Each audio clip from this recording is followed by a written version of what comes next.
कि राष्ट्रीय पिछड़ा वर्ग मोर्चा के माध्यम से 25 मई 2022 को जाति आधारित जनगणना, ओबीसी की जाति आधारित जनगणना सहित 10 मुद्दों को लेकर के भारत बंद का आह्वान किया गया है। आज़ादी के 75 साल में देश में जानवरों की गिनती हुई, कुत्तों की गिनती हुई, हिजड़ों की गिनती हुई, मगर जो देश की आधी से अधिक आबादी है, जिसे ओबीसी समाज कहा जाता है, जिसे पिछड़ा वर्ग कहा जाता है, आज़ादी के 75 साल में पिछड़े वर्ग के लोगों की गिनती नहीं हुई।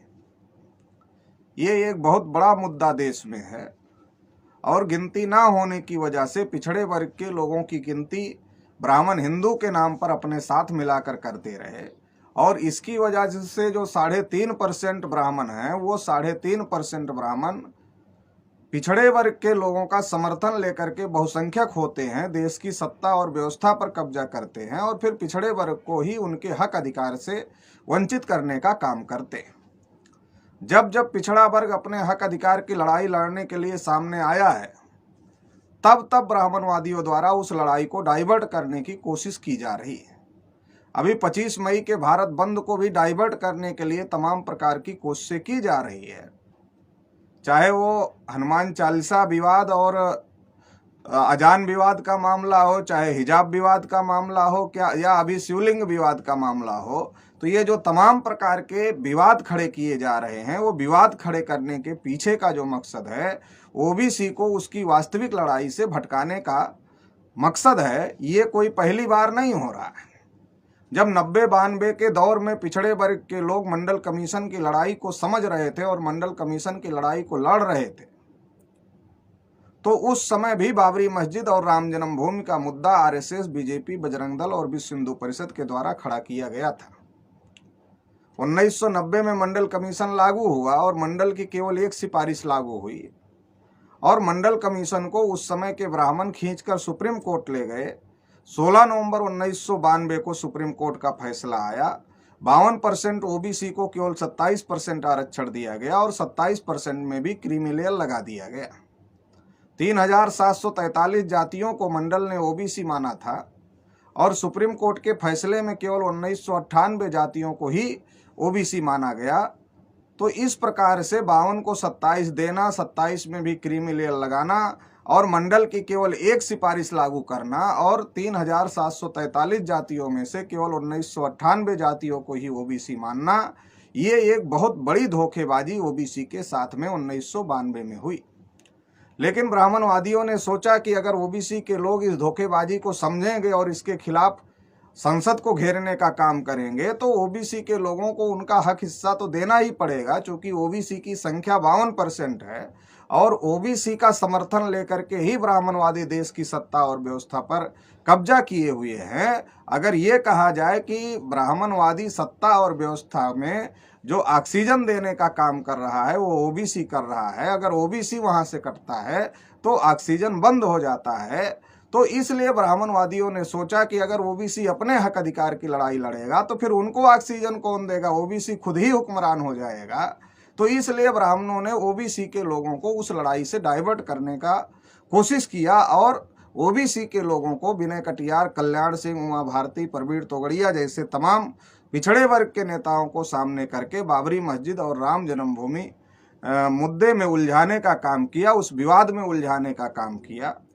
और जिन ओबीसी के लोगों को दिल्ली घेरना चाहिए था अपने हक अधिकार के लिए, अपने बच्चों की लाखों नौकरियों के लिए, उन ओबीसी के लोगों ने दिल्ली घेरने के बजाय, संसद भवन घेरने के बजाय बाबरी मस्जिद को घेरने का काम किया और 6 दिसंबर 1992 को बाबरी मस्जिद गिरा दी गई और अभी मंदिर बन रहा है। मंदिर के समर्थन में कोर्ट का फैसला आया, लेकिन जब मंदिर बन रहा है तो एक भी ओबीसी को मंदिर के ट्रस्ट में नहीं रखा गया।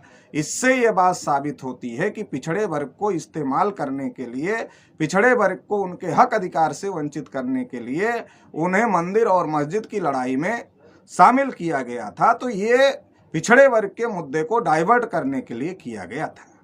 इसी प्रकार का एक मुद्दा 2011 में आया, जब 2010 में भारत मुक्ति मोर्चा बना। भारत मुक्ति मोर्चा के राष्ट्रीय अध्यक्ष माननीय वामन मेश्राम साहब ने पूरे देश भर में कि देश में जानवरों की गिनती होती है मगर पिछड़ों की गिनती नहीं होती है, ओबीसी की गिनती नहीं होती है, इस मुद्दे पर देश भर में 51,000 कार्यक्रम लिए और जब 51,000 कार्यक्रम देश भर में वामन मेश्राम साहब ने लिए, तो ये जो पर्चा था, ये जो बात थी, तमाम पिछड़े वर्ग के नेताओं तक पहुंची कि देश में जानवरों की गिनती होती है मगर ओबीसी की गिनती नहीं होती है। तो पिछड़े वर्ग के नेताओं ने, उस समय कांग्रेस की सरकार थी, देश की पार्लियामेंट को बंद करने का काम किया। आरएसएस में चिंतन शुरू हो गया, बीजेपी में चिंतन शुरू हो गया, कांग्रेस में चिंतन शुरू हो गया कि अगर हम जाति आधारित गिनती करते हैं तो पिछड़े वर्ग को उनका हक हिस्सा मिलता है। अगर उनका हक हिस्सा मिलेगा तो ब्राह्मणों का वर्चस्व खत्म होगा, और अगर गिनती नहीं करते हैं तो पिछड़े वर्ग के लोग वामन मेश्राम के साथ चले जाएंगे। तो दोनों तरीके से खतरा है, तो वो अपनी गिनती करवा लेंगे। तो इसलिए उस समय भी ब्राह्मणवादियों ने पिछड़े वर्ग के मुद्दे को डाइवर्ट करने के लिए अन्ना हजारे और बाबा रामदेव का इस्तेमाल करने का काम किया। अन्ना हजारे और बाबा रामदेव को लेकर के आए भ्रष्टाचार विरोधी आंदोलन के नाम पर, और देश भर में इस बात का प्रचार आरएसएस, बीजेपी और कांग्रेस के द्वारा किया गया कि देश में भ्रष्टाचार बहुत बढ़ गया है, इसलिए जन लोकपाल आना चाहिए। और अन्ना हजारे और बाबा रामदेव का उपयोग करके ओबीसी की जाति आधारित गिनती के मुद्दे को 2011 में भी दबाने का काम किया गया। और जिस कांग्रेस ने, प्रधानमंत्री उस समय मनमोहन सिंह थे, उन्होंने पार्लियामेंट में आश्वासन दिया था कि हम जाति आधारित जनगणना करेंगे, वो केवल सोशियो इकोनॉमिक सर्वे किया गया और उसकी भी रिपोर्ट पब्लिश नहीं की गई। तो ये दोबारा ओबीसी के साथ धोखा हुआ और दोबारा से ओबीसी के मुद्दे को डाइवर्ट करने की कोशिश की गई। अभी जब हम लोग ओबीसी के मुद्दे को लेकर के भारत बंद करने जा रहे हैं, लगातार आप लोग देख रहे हैं कि जब से हम लोग भारत बंद की तैयारी कर रहे हैं, कभी हिजाब का मुद्दा खड़ा हो जाता है, कभी हनुमान चालीसा और अजान का विवाद शुरू हो जाता है, और अभी आज की तारीख में शिवलिंग का विवाद बहुत ज़्यादा जोर शोर से चल रहा है ज्ञानवापी मस्जिद में। तो ये जो तमाम प्रकार के विवाद खड़े किए जा रहे हैं, सवाल ये है कि क्या ये विवाद वास्तव में विवाद हैं या जानबूझ करके ये विवाद खड़े किए जा रहे हैं। जब भारतीय संविधान ने किसको क्या पहनना है, किसको क्या खाना है, किसको अपने धर्म को उसका धर्म जैसा कहता है उस तरीके से मानना है, अगर इसकी इजाज़त दिया है, और ये काम कोई पहले आज से नहीं हो रहा है, हिजाब बहुत दिन से लोग पहन रहे हैं और तमाम लोग घूंघट बड़ा बड़ा पहनते हैं। इसके अलावा माइक लगा करके अलग अलग धर्म के लोग जो है, जो उनके रीति रिवाज है उसके हिसाब से काम करते हैं। अजान भी कब से हो रहा है, इसे बहुत लंबे समय से हो रहा है, तो इस पर भी कोई विवाद नहीं था। तो ये जो सारे विवाद खड़े किए जा रहे हैं, ये सारे विवाद इसलिए खड़े किए जा रहे हैं कि अगर ओबीसी को मुसलमानों से नहीं भिड़ाया गया तो ओबीसी जाति आधारित गिनती का जो आंदोलन हो रहा है, संख्या के अनुपात में हिस्सेदारी का जो आंदोलन हो रहा है, इस आंदोलन में शामिल हो जाएगा। और अगर इस आंदोलन में अपने हक अधिकार के आंदोलन में शामिल हो जाएगा तो उसके हक अधिकार पर ब्राह्मणवादियों ने कब्जा किया है तो उन्हें देना पड़ेगा। तो इसलिए ओबीसी को मुसलमानों से लड़ाने के काम पर लगातार रखा जाए। इसी का एक षड्यंत्र का हिस्सा अभी जो शिवलिंग का विवाद चल रहा है, जो कि एक फव्वारा है। कहीं पर ऐसा शिवलिंग नहीं देखा गया जो कि पोखरे के बीच में हो, तो वो एक फव्वारा है। और वजू करने के लिए, मतलब हाथ धोने के लिए, पानी की व्यवस्था के लिए वो जो पोखरा बनाया जाता है मस्जिद में, जितनी भी पुरानी मस्जिदें हैं उसमें है लगभग, तो उसके बीच में वो फव्वारा खड़ा किया गया है पानी का। तो वो पानी के फव्वारे को शिवलिंग बता करके इस तरीके का विवाद खड़ा किया जा रहा है ताकि ओबीसी के लोग, जो उनकी वास्तविक लड़ाई होने जा रही है, 25 मई को भारत बंद होने जा रहा है जाति आधारित जनगणना को लेकर के, एमएसपी की गारंटी कानून को लेकर के, तो उसके तरफ से ध्यान हटाया जा सके। और बहुत ही ये सोचने और समझने वाली बात है कि केवल जो जाहिल लोग हैं ओबीसी के, उन्हीं का ध्यान नहीं हट गया, बल्कि जो जागृत लोग हैं उनका भी ध्यान इस मुद्दे की वजह से हट गया, क्योंकि कुछ ये कहने में सोशल मीडिया में बिजी हो गए कि नहीं वो शिवलिंग ही है जो फव्वारा है, और कुछ उसका विरोध करने में शामिल हो गए कि नहीं वो फव्वारा है, शिवलिंग नहीं है। तो दोनों तरफ से जो उसका विरोध कर रहे हैं वो भी ब्राह्मणवादियों के झांसे में फंस गए, और जो उसका समर्थन कर रहे हैं वो भी ब्राह्मणवादियों के झांसे में फंस गए। क्योंकि असली प्रचार तो आपको 25 मई के भारत बंद का करना था, जाति आधारित गिनती के मुद्दे का करना था, एमएसपी गारंटी कानून के मुद्दे का करना था, और जो तमाम मुद्दे लिए गए हैं उन मुद्दे का करना था। लेकिन आप ब्राह्मणवादियों के साजिश में फंसे और इसकी वजह से आप वो शिवलिंग है कि नहीं है इस मुद्दे का प्रचार आप सोशल मीडिया में बहुत सारे लोग कर रहे हैं। तो इस बात से अभी ओबीसी, एससी, एसटी और माइनॉरिटीज के लोगों को सतर्क होने की जरूरत है। 25 तारीख का भारत बंद को कमजोर करने के लिए ये साजिश ब्राह्मणवादियों के द्वारा की जा रही है। 25 तारीख के बाद ये मामला शांत हो जाएगा। इसलिए पिछड़े वर्ग के लोगों को और एससी, एसटी और तमाम लोगों को इस बात को समझने की जरूरत है कि आज की तारीख में उनके लिए मंदिर का मुद्दा महत्वपूर्ण है या उनके बच्चों की नौकरियों का मुद्दा महत्वपूर्ण है, उनके रिजर्वेशन का मुद्दा महत्वपूर्ण है, किसानों को उनकी एमएसपी की गारंटी का मुद्दा महत्वपूर्ण है।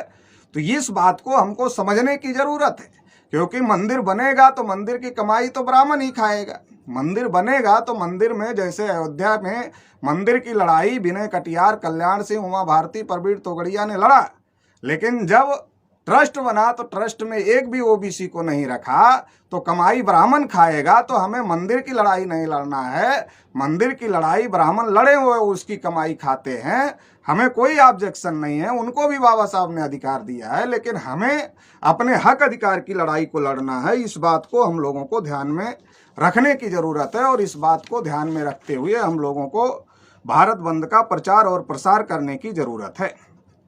दूसरी महत्वपूर्ण बात यह है कि ओबीसी की जाति आधारित गिनती के मुद्दे के अलावा और भी कई महत्वपूर्ण मुद्दे इस भारत बंद में लिए गए हैं, जिससे सरकार घबराई हुई। जिसमें एक बड़ा मुद्दा है ईवीएम का। बार बार ये सवाल उठ रहा है, हर इलेक्शन में ये सवाल उठ रहा है कि ईवीएम मशीन में घोटाला होता है। वामन मेश्राम साहब ने 24 अप्रैल 2017 को सुप्रीम कोर्ट से केस जीत करके 100% ईवीएम मशीन को पेपर ट्रेल लगाने का काम किया। लेकिन पेपर ट्रेल से जो निकलने वाले कागज हैं, जब तक उसका 100% मिलान नहीं होगा तब तक इस घोटाले को पकड़ा नहीं जा सकता। तो ये ईवीएम घोटाले के विरोध में भी ये भारत बंद हो रहा है। ये एक बहुत गंभीर मुद्दा है, इससे भी सरकार घबराई हुई है और इससे भी लोगों का ध्यान डाइवर्ट करना चाहती है। दूसरा जो महत्वपूर्ण मुद्दा है वो है निजी क्षेत्र में आरक्षण, क्योंकि आप देख रहे हैं 2014 में जब मोदी जी आए तो मोदी जी कह रहे थे देश नहीं बिकने दूंगा, तो हमारे लोग बहुत खुश हो गए थे कि देश अमेरिका के हाथ जाते जाते बच गया है, मोदी जी आ गए, बचा लेंगे। लेकिन जब मोदी जी आ गए, प्रधानमंत्री बन गए, तो कहा देश नहीं बचने दूंगा। और प्रतिदिन आपको खबरें पढ़ने को मिलती हैं कि आज ये रेलवे स्टेशन बिक गया, कल वो एयरपोर्ट बिक गया, परसों वो कंपनी बिक गई, नरसों वो कंपनी बिक गई। और सरकार ने बयान दिया कि व्यापार करना सरकार का काम नहीं है, मतलब जो नहीं बेचा गया है उसको भी हम बेचेंगे। सवाल ये है, जब सब चीज का निजीकरण हो जाएगा तो रिजर्वेशन कहाँ रहेगा? रिजर्वेशन 0 हो जाएगा। इसलिए निजीकरण को रोका जाए और निजी क्षेत्र में भी एससी, एसटी, ओबीसी को आरक्षण दिया जाए। इस मुद्दे को लेकर के भी हम लोग भारत बंद कर रहे हैं। इससे भी सरकार घबराई हुई है और इसको भी दबाना चाहती है। इसके अलावा एक बहुत महत्वपूर्ण मुद्दा है किसानों के लिए एमएसपी की गारंटी का कानून, क्योंकि देश की आज़ादी के 75 साल हो गए। आज़ादी की लड़ाई में किसानों का बहुत बड़ा योगदान था, मगर आज़ादी के 75 साल में किसान जो फसल पैदा कर रहा है उसको उसकी फसल की लागत भी नहीं मिल रही है, जिससे खेती किसानी घाटे का सौदा हो गया है और किसान आत्महत्या करने के लिए मजबूर है।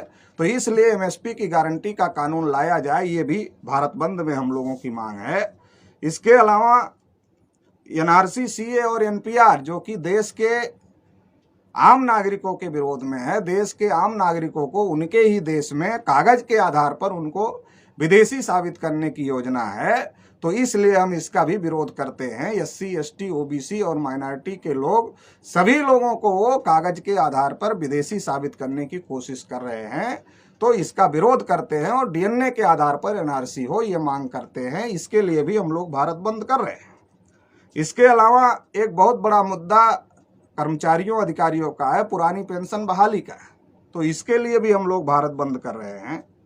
झारखंड, मध्य प्रदेश, उड़ीसा, महाराष्ट्र और कई राज्यों में ओबीसी का आरक्षण पंचायत चुनाव में खत्म कर दिया गया है, तो उसके लिए भी हम लोग ये भारत बंद कर रहे हैं। पर्यावरण संरक्षण, जानवर संरक्षण और तमाम प्रकार के बहाने बना करके आदिवासियों को उनके जल, जंगल और जमीन से खदेड़ा जा रहा है। तमाम आदिवासियों की हत्याएं हो रही हैं। तो ये जो आदिवासियों के खिलाफ अन्याय अत्याचार हो रहा है, जबकि भारतीय संविधान की 5वीं और 6ठी अनुसूची में बाबा साहब अम्बेडकर ने लिखा है कि आदिवासी जिस इलाके में रहते हैं वहाँ के जल जंगल जमीन पर आदिवासियों का ही अधिकार है। तो इसके लिए भी हम लोग भारत बंद कर रहे हैं कि आदिवासियों के साथ में साजिश हो रही है। जैसे किसानों के खिलाफ लॉकडाउन में चुपके से कानून लाए गए, वैसे मजदूरों के खिलाफ भी पूंजीपतियों के हित में लॉकडाउन में चुपके से कानून लाए गए। किसानों के कानून, किसानों ने आंदोलन किया, 700 किसानों ने शहादत दिया, इसलिए वो कानून सरकार को वापस लेने पड़े। लेकिन मजदूरों के खिलाफ जो कानून बनाए गए थे वो अभी तक वापस नहीं लिए गए हैं, तो उसका भी हम लोग विरोध कर रहे हैं और वो वापस लिया जाए, इसके लिए ये भारत बंद कर रहे हैं। 10 नंबर का जो हमारा मुद्दा है वो जबरदस्ती से वैक्सीनेशन जो देश में किया जा रहा है, तो उसका भी हम लोग विरोध कर रहे हैं। तमाम मुद्दों को लेकर के हम लोग ये भारत बंद 25 मई को करने जा रहे हैं। और एक बहुत ही बड़ी बात ये है कि कई बार भारत बंद करके जो सरकार को झुका चुके हैं माननीय वामन मेश्राम साहब, जो बहुजन क्रांति मोर्चा के राष्ट्रीय संयोजक हैं, भारत मुक्ति मोर्चा के अध्यक्ष हैं और तमाम संगठनों के संरक्षक हैं, तो उनके द्वारा भी इस भारत बंद को जाहिर तौर पर समर्थन किया गया है। तो इसलिए इतनी बड़ी ताकत से ये भारत बंद किया जा रहा है। कई बार भारत बंद करके, चाहे 13 पॉइंट रोस्टर पे नरेंद्र मोदी को झुकाने का मामला हो या NRC CA के मुद्दे पर अमित शाह और मोदी की बोलती बंद कराने का मुद्दा हो, तमाम मुद्दों पर मेश्राम साहब ने लड़ाई लड़ के जीतने का काम किया है। तो एक बहुत बड़ी ताकत से इस भारत बंद का समर्थन मेश्राम साहब कर रहे हैं। तो जितने भी वामसेव, भारत मुक्ति मोर्चा और बहुजन क्रांति मोर्चा के सहयोगी संगठन हैं और जो इसमें बहुजन क्रांति मोर्चा में शामिल संगठन हैं, उनके तमाम राष्ट्रीय स्तर के पदाधिकारी हैं, प्रदेश स्तर के पदाधिकारी हैं, जिला, तहसील और कमिश्नरी और अनेक स्तर के पदाधिकारी हैं, उन सभी से हमारी ये अपील है कि इस आंदोलन के समर्थन में अपना पोस्टर जारी करें, अपना वीडियो जारी करें, ज़्यादा से ज़्यादा इस आंदोलन को सफल बनाने के लिए प्रचार प्रसार करें और सफल बनाने के लिए तन मन धन से तैयारी करें, ताकि 25 मई का जो भारत बंद है ये दुश्मनों की साजिशों के बावजूद भी इसको सफल बनाया जा सके। और तमाम SC ST OBC और माइनॉरिटी के लोगों से भी अनुरोध है कि अब हमें अपने मुद्दे पर डटे रहना है। दुश्मन हमें मुद्दे देगा, हम उस पर प्रतिक्रिया करेंगे या हम अपने मुद्दे खड़े करेंगे, इस पर भी हमको सोचने की ज़रूरत है। तो राष्ट्रीय पिछड़ा वर्ग मोर्चा के माध्यम से ये 10 मुद्दे खड़े किए गए हैं जिसका जवाब सरकार के पास में नहीं है। तो अगर हम इन 10 मुद्दों की लड़ाई लड़ते हैं तो सरकार को झुकाया जा सकता है। तो जो सरकार अभी फर्जी विवाद खड़े कर रही है उसकी तरफ ज़्यादा ध्यान न लगा करके हमें इधर ही ज़्यादा ध्यान लगाने की ज़रूरत है। इतना ही इस मौके पर मैं आप सभी से अपील करना चाहता हूँ। बहुत बहुत आभार।